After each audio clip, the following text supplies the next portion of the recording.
Well, I don't know if you care about All-Star Weekend or not. Hopefully, you didn't spend and really waste your time watching that NBA dunk contest on Saturday night. Whew, was that bad? But hey, I got content for you to get you through until the Kings return to action on Thursday. Multiple shows coming, but on today's show, I'm going to be joined by Locked On Bucks host Kane Pitman. He's going to join me to talk about Donte DiVincenzo coming to Sacramento. Kane and I discussed the Donte DiVincenzo Bogdanovich sign and trade a couple off seasons ago, and then a few hours after that podcast came out, the deal was completely torn apart and had completely fallen apart. This time it's real. Donte DiVincenzo is a Sacramento King. So Kane is going to be able to fill us in on what the Kings have in DiVincenzo, how he fits with De'Aaron Fox and Domantas Sabonis long-term, talk about the high volume of shooting from DiVincenzo and if Kane believes that can improve. Plus, Kane will give us an idea of what he believes DiVincenzo's value is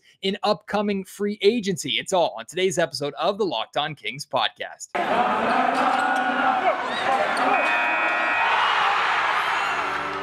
You are Locked On Kings, your daily Sacramento Kings podcast, part of the Locked On Podcast Network, your team every day.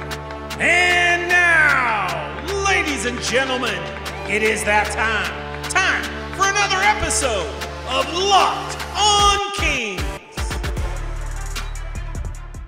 Hello and welcome into Locked On Kings, your podcast hub for Sacramento Kings coverage all regular season and all off-season. If you're looking for in-depth analysis, game-by-game breakdowns, highlights, interviews with local and national experts, full coverage of your Sacramento Kings from January through December, this is the place for you, part of the Locked On Podcast Network. My name is Matt George. I have the privilege of being your host here. I've been covering the Sacramento Kings for 8 seasons now for ABC 10 News in the California capital. It's a pleasure to have you with me, and it's a pleasure to have Kane Pitman join me back here on the Locked On Kings podcast today. I've been looking forward to this conversation. Finally, Kane and I were able to sit down and get this convo done, because I am very interested in Donte DiVincenzo as a long-term fit for the Sacramento Kings. I was also curious from the Bucks' perspective why I felt they so easily moved on from DiVincenzo. Of course, Donte hurt himself in the playoffs, and it was a pretty significant injury, and he's been working this season and struggling really this season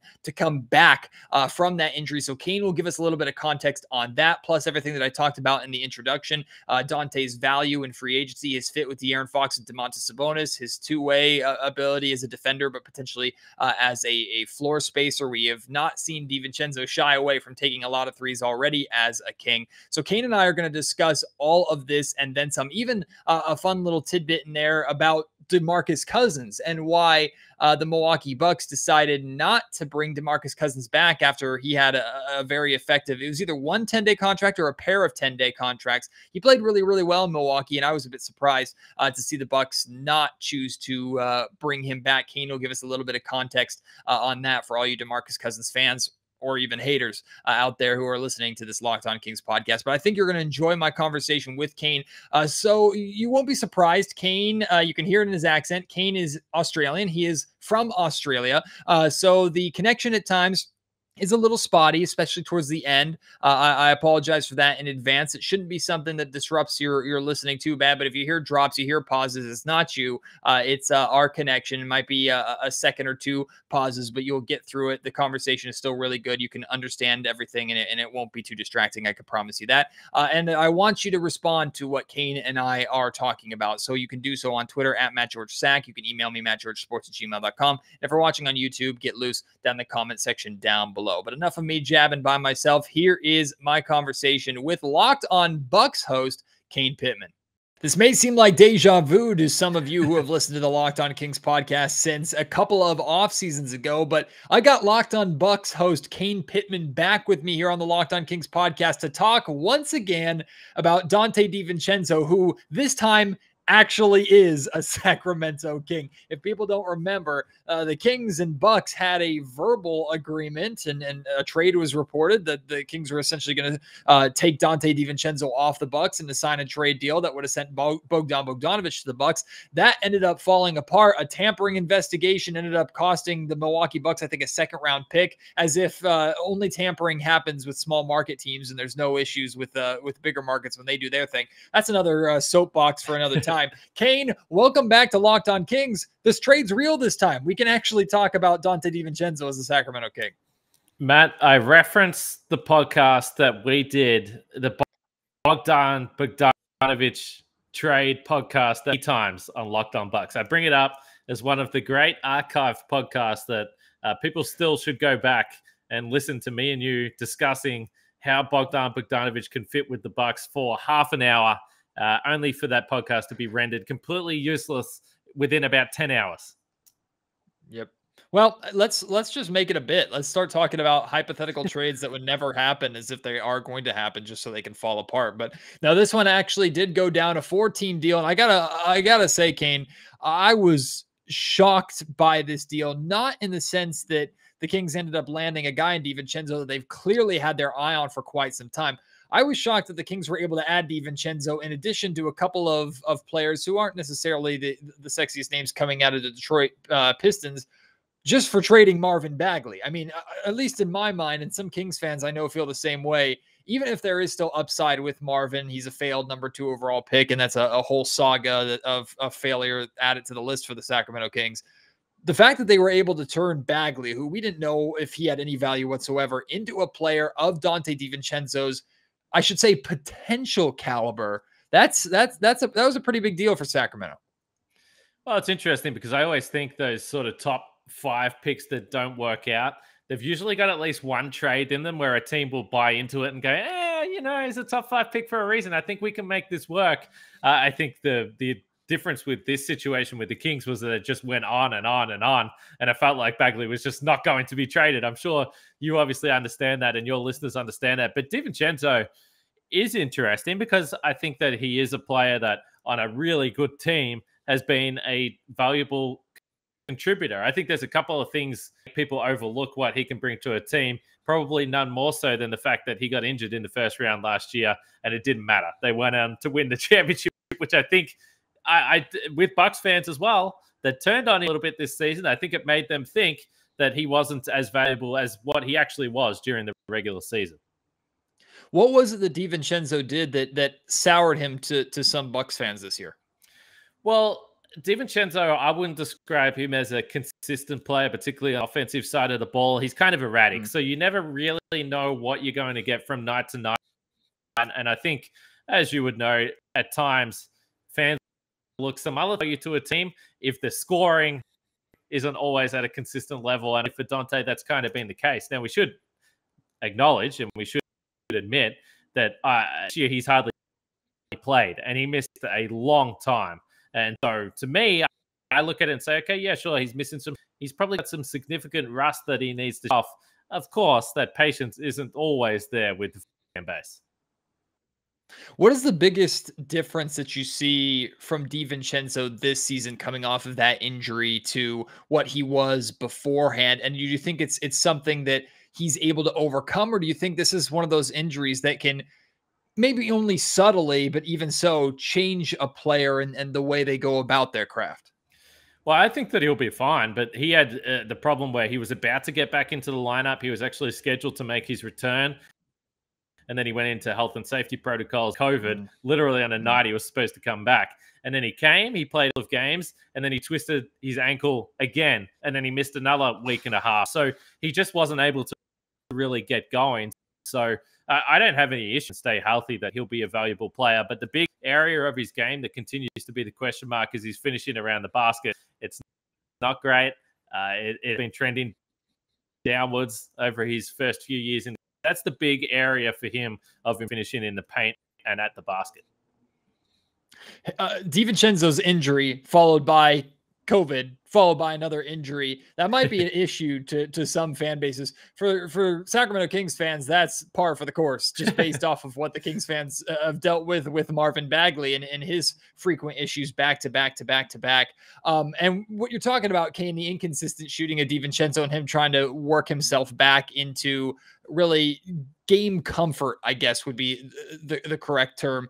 We've seen him not shy away from taking a lot of 3-pointers already in his time in Sacramento. He hasn't hit a big clip of them. I will say, though, I don't see DiVincenzo forcing threes. And the difference between Donte DiVincenzo and him shooting and missing a high volume of threes versus what the Kings had for years in Buddy Hield forcing and sometimes really this season, oftentimes missing a high volume of threes, is that at least on the other end of the floor, Donte DiVincenzo has a pulse on defense, and he's shown to be a good backcourt partner defensively at times with Davion Mitchell in the few games that we've seen the two of them play together. So I do understand the concern, and maybe as we go on, if DiVincenzo doesn't improve as a three-point shooter, there might become some fatigue from this fan base.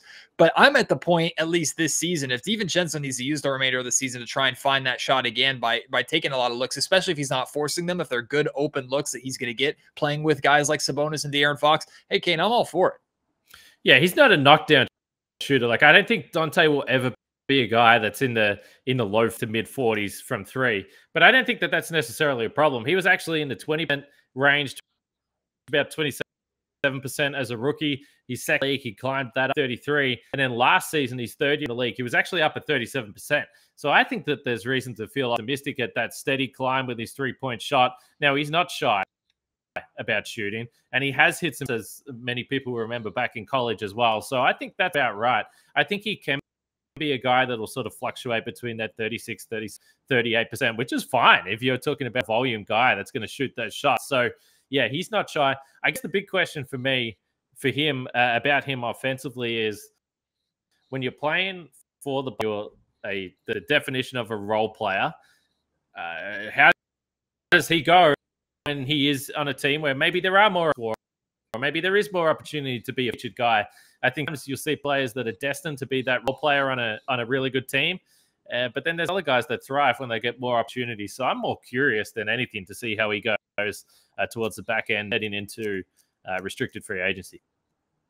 Yeah, that's interesting because me personally, and I maybe DiVincenzo looks at this as an opportunity to be more than he was with Milwaukee. I don't look at it as that. I think DiVincenzo has a clear role to play for this team. He might sneak his way in as a starter just because the Kings don't really have a better option at that spot for the remainder of this season. But I expect Donte DiVincenzo to return to the Kings next season. We'll talk about his potential market value and a long-term investment for him a little bit later. I expect him to come back, and I expect him to be an important role player on this team, but never so important to suggest that he becomes a key cog in the Kings wheel. He provides a lot of what the Kings desperately need and have needed for years, especially on the defensive end of the ball. If he can add somewhat of a consistent jumper to that to help space the floor, that's icing on the cupcake. But I don't see DiVincenzo's role as being any bigger in Sacramento than that, which, at least from my understanding of DiVincenzo, I think that more plays into his strengths, not trying to rely on him to do much more than what he is, which is a mistake that the Kings have made with Buddy Hield and a lot of other players in the past. Do you think that's the right route to take for Sacramento, or do you think there is potentially something there in seeing if DiVincenzo can turn into a little bit more because he's still so young? He just kind of hasn't done it a lot. He didn't really do that in college either. He was coming off the bench. So that I don't think, I mean, the good thing about Donte is that I don't think, at least from my experience from being around him when I was still in Milwaukee pre-COVID and now his time here these last couple of seasons, I don't think that he's the type of guy that's going to complain about a role either way. And even if he is coming off the bench and playing the sixth man, there's going to be significant minutes. He's going to be playing. So I don't think that he will be, kick up too much of a fuss about that either way. The thing about him is that he really does play on both ends, and he can make real impact plays defensively.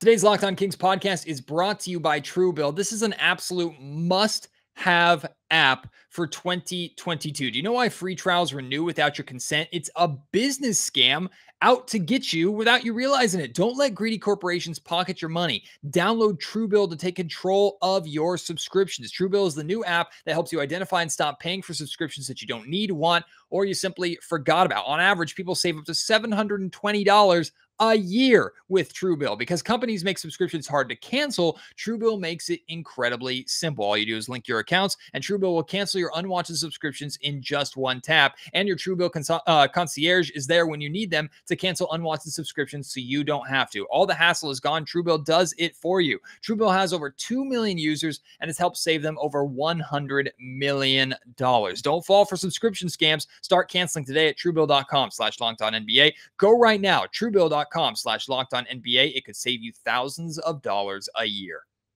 Locked On Kings also brought to you by Bet Online. Football might be over for the season. I know football fans, I'm sorry, but don't you worry. Basketball is in full swing, and we got pro and college hoops action every single night. Well, except for All-Star Weekend right now. But for all the latest odds, totals, player performance props to where the next fired coach is going to land, betonline.net is the #1 spot for all of your sports betting needs. BetOnline remains the best spot for all your sports scores, podcasts, and news this season. And it's not just basketball, of course. BetOnline is your source for hockey, boxing, and UFC odds, right to the Olympic coverage and information happening right now. Head to the website today or use your mobile device to learn more about the trends and the action at BetOnline, where the game starts.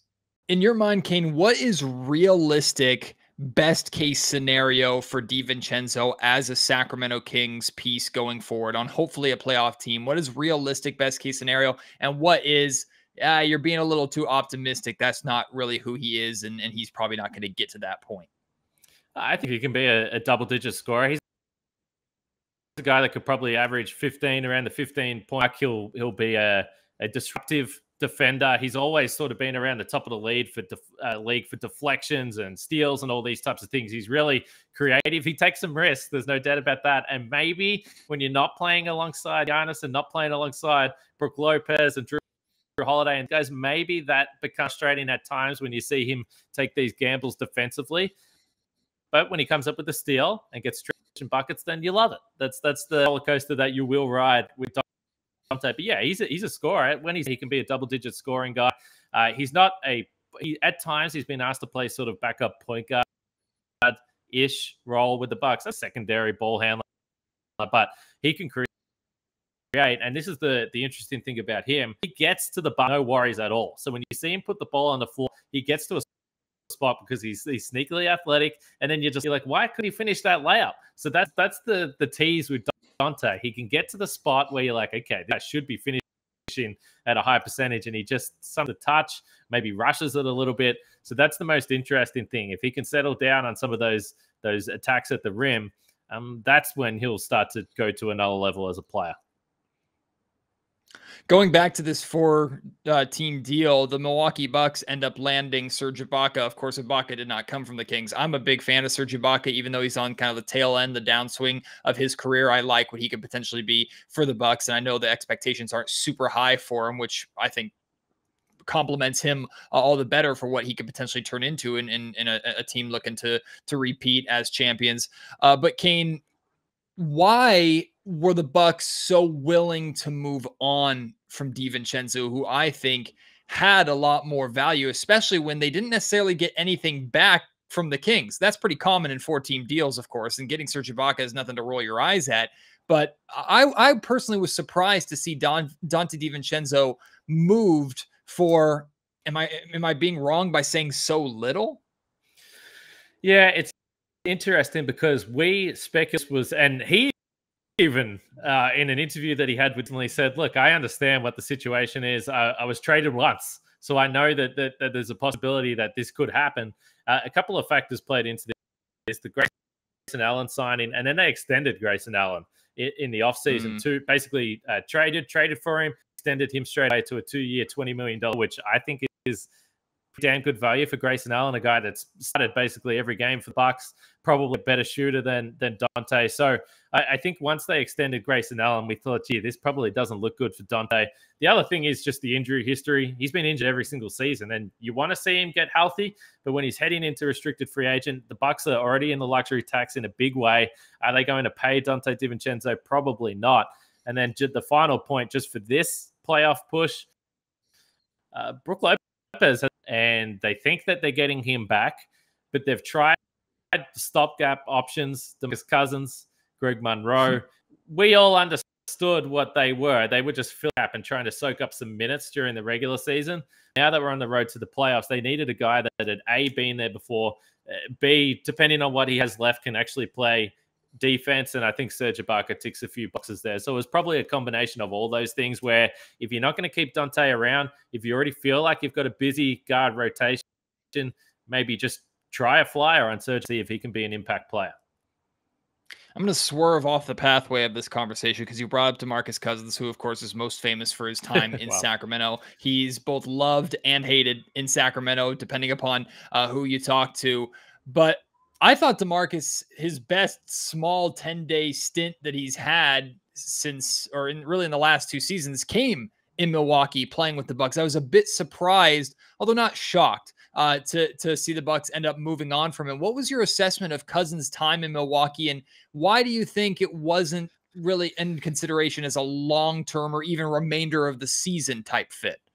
He was pretty good, and he was super popular with the fans. Like when the Bucks didn't keep him around, the fans are still complaining about that move not to bring him back because you saw Boogie that he was still the guy that offensively still has the skill. So he would come out there, he'd get you a quick 10 points, 4 rebounds. At times, he was just too physically strong and then able to finish contact. So, yeah, I mean, I think the big thing is that defensively, he can't really move. Watch him get up and down the court was kind of painful to look at. It's just difficult for him. And I think long-term for the Bucks, they probably looked at it and said, well, is he going to be a guy that you can play in the playoffs?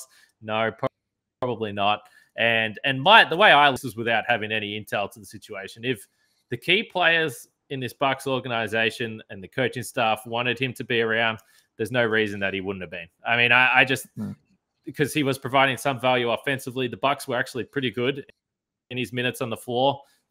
That's a couple of ways I look at it. Getting back on track here, Monte McNair clearly, Kings general manager Monte McNair clearly likes Donte DiVincenzo. Went after him once before, didn't end up getting it done. Now finally does get the deal done. DiVincenzo is a King, and the Kings don't make that move with the expectation that DiVincenzo is not going to return next season. I have full faith in their ability, especially with him being a restricted free agent, that DiVincenzo will be a King for at least a foreseeable future. That being said, Kane, if you can give me a number or a ballpark number, fantastic. What kind of value do you expect DiVincenzo to have in a free agency market? Do you think he's going to be someone that multiple teams are going to potentially try to call for and make offers to? And if so, what kind of ballpark figure do you think we're looking at in terms of DiVincenzo's market value in the NBA at this point?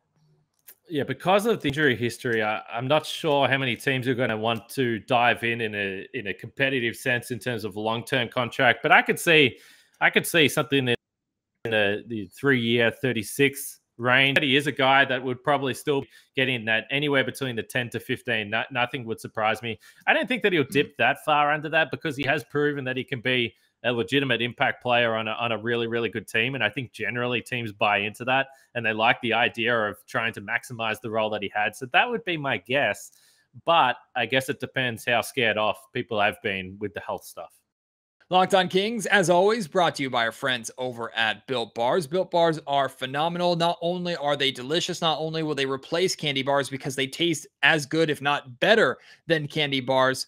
They're covered in 100% chocolate, and they are perfect to help you get back on that New Year's resolution train if you've already fallen off or you're struggling to keep it going here in the late weeks and late days of February. Don't you worry. Built Bars can help you get back in shape, help you start eating right again, give you that extra fuel you need when you're going back to the gym or after a workout.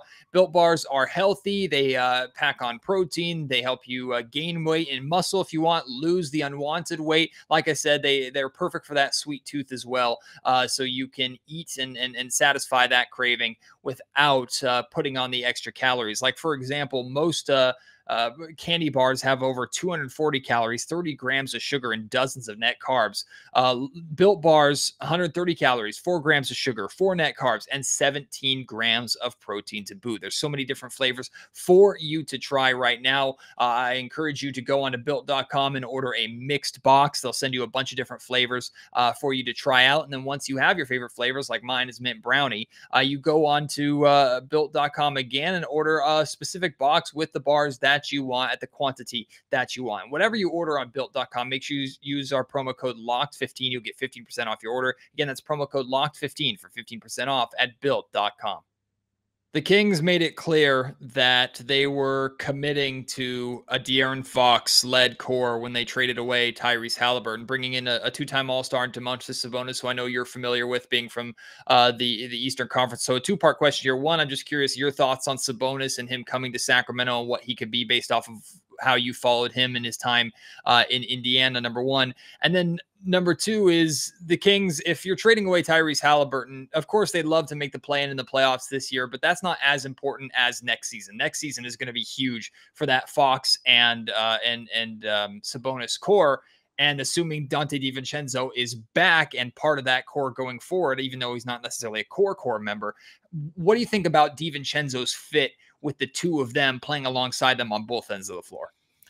Well, Sabonis, it's interesting what's happened this year because the Pacers for so long, being in the Central Division, obviously the Bucks see them 4 times a year. This year, something went wrong, and it seemed that all of a sudden nothing was fitting properly. So it made sense that they looked to blow. They've always been a team that every single year has been really annoying, difficult to play against because a bunch of talent there. So my suspicion would be, and I saw Sabonis the first game that he played with Sacramento, and he put up his usual box score numbers. My suspicion would be that he would be a really popular player to watch because he's fun. He can do everything you want offensively. So I think it's a good fit in Sacramento. It makes sense. You had some cluttered space at the guard spot. And now I do think the benefit of having a Donte is that, as we sort of pointed to, I don't think he's going to care about he can do a lot of the things that complement Fox and these types of guys rather than battling with him for the same role. So I think that's the beauty of a Donte DiVincenzo. So I kind of liked it. And I mean, everyone loves Tyburn. So I'm not saying that any of that angst was misplaced. Kind of looked at the trade and said, a lot of people are just forgetting that Sabonis is really, really damn good. I'm like, why are people not acknowledging this? He's not old. So that was, I was kind of surprised at how outraged everyone was, but I'm sure you had plenty of feedback from the face. Yeah, and the national perspective for the most part has been pretty negative, so it's refreshing to hear that. Also, it's not just about Domantas Sabonis, who, of course, is 25 years old. It's not like he's on the end of a contract, has 2 more years. De'Aaron Fox has played significantly better since Sabonis joined the Sacramento Kings. A lot of that also has to do with his partnership with Tyrese Halliburton not working out as well as Kings fans and the Kings themselves had hoped, although I still think it was maybe a little bit early to give up on that. But if you're giving up on it and you're still getting a 2-time All-Star in return, it's not the worst. So, Kane, I think I already know the answer to this question, but in your mind, would you have made that move, trading Tyrese Halliburton for a player like Domantas Sabonis? Would you have made that move? I mean, look, it's scary because the problem is that with Halliburton, now the Kings front office is sitting there and saying, well, geez, let's hope that this guy doesn't become a superstar because then everyone's going to look back and you're going to look like absolute fools for doing so. I said, you got back a guy that you think could be an all-star year on year. He's not even in his prime yet. So the return should be good. So regardless of what, got an all-star back. So it's more about what the other pieces around the Kings do and if they can finally make the playoffs. And if they win, then no one will really care too much about it. That's the way I look at it. So the other pieces have to fit. But if the Kings aren't making the playoffs in the next few, Halliburton becomes an all-star, it's going to be a tough look. Added to the list of teams that have leapfrogged the Kings in a rebuild. That just absolutely can't happen at this point in time. And also what can't happen is the Kings losing Sabonis in a couple of years to free agency, especially when Tyrese is going to be under control in Indiana for the foreseeable future. And the Kings basically have to admit defeat again at that point. Well, Kane, the last thing I got for you has absolutely nothing to do with the Sacramento Kings. Every single year, I pick a team from the Eastern Conference that I say, if I could be a fan of an Eastern Conference team, that's the team that I'm going to follow. This year, it's not a fair weather thing because I picked before the game start. I picked the Chicago Bulls, and I've been very much enjoying watching the Chicago Bulls play. That being said, I have always had a massive rooting interest in the Milwaukee Bucks. The small market, how cool it was for Milwaukee just to kind of live vicariously through Bucks fans, to see that celebration, to see that team finally win it. It's impossible not to like Giannis Antetokounmpo. So, I mean, I have the Chicago Bulls love this year in the East, but I'm looking at that Milwaukee Bucks team as the team that I need almost to dethrone the experiments of Milwaukee, or rather Brooklyn and Philadelphia, those juggernauts that I just can't find it in my heart to want to support, even if they might be entertaining. So I just wanted to get your outlook really quick and give Kings fans the outlook on what you think about the defending champions, their opportunities heading into this this playoff time and championship time coming up here in just a few months. Because at least from my perspective, I haven't heard a lot of talk about the Milwaukee Bucks as a team to watch in the East and a team to repeat. And I think that's wrong. Well, it's funny because we were kind of discussing this last week on Locked On Bucks, that how quickly it changes when you win a championship. Because now when I listen to national media talk about the Bucks actually really haven't had a good season. They've been pretty ordinary, and again, a big part of the issues have been on the defensive end. They've had no Brook Lopez. That's a model that they've had to try and figure out how to fill. So first of all, I'll say, if they don't get, I don't think that they can win the title. The interesting thing when the national media is looking at the Bucks, I think they're kind of just ignoring them, and they're like, well, they're like, the Bucks are fine. They're going to be fine. We don't need to worry about that. And you go back to 12 months ago, and everyone was like, well, we can't take the prove it in the playoffs. So it's the perfect illustration of how a bit of luck when you get into the postseason, obviously some incredible performances, but you win the title and everyone just looks at you like you're this completely different beast. So I don't know. The Eastern Conference is looking crazy. They could have an insane matchup in the first round. It's going to be really tough.